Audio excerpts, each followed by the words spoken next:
All right, well, welcome to the Move Better Challenge. And this is day one. Woohoo! Yeah. So, what an excellent way to take care of yourself and to join this challenge.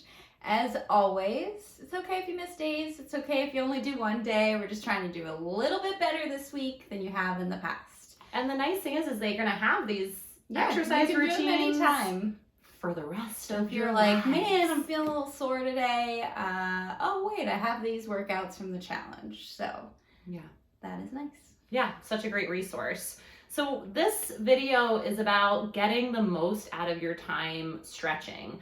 Stretching is really one of those things that kind of become like just doesn't seem like as big a deal as the workout. An afterthought. Yeah. So the first thing we want to talk about is the scale of sensation. But really what that means is when you're stretching, if you think about a scale from 0 to 10, where 0 would be no sensation, totally neutral, and 10 feels like the muscle is going to snap and you are in pain, you want to try to be around like a 6 or 7.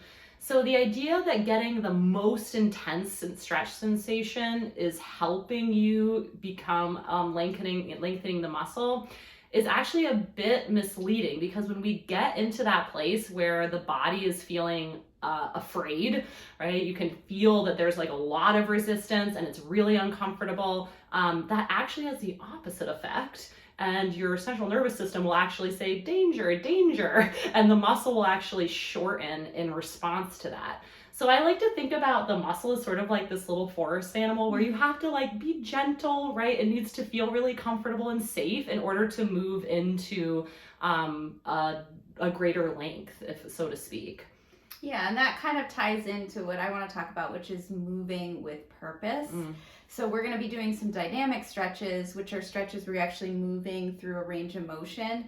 And a lot of people, including myself, will just kind of like, it's just like limbs flailing and you're not really concentrating on what you're doing.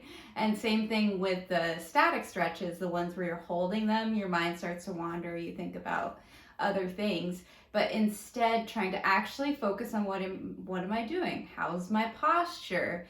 And thinking about easing into that stretch. So for a dynamic stretch, you might see like when you do a T-spine stretch, you might move and look up at your elbow, and you might find like by the third rep, you have a little bit more range of motion. Yeah. So just taking notice and being present with those movements.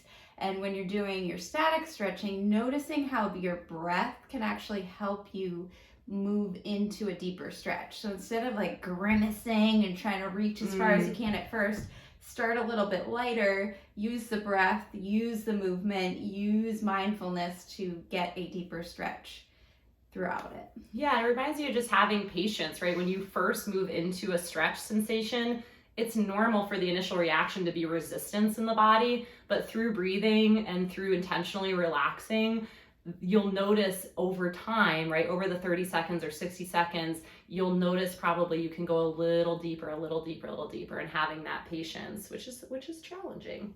All right, so as you get started, just keep those things in mind, and we'll be in your inbox tomorrow with your next stretching workout.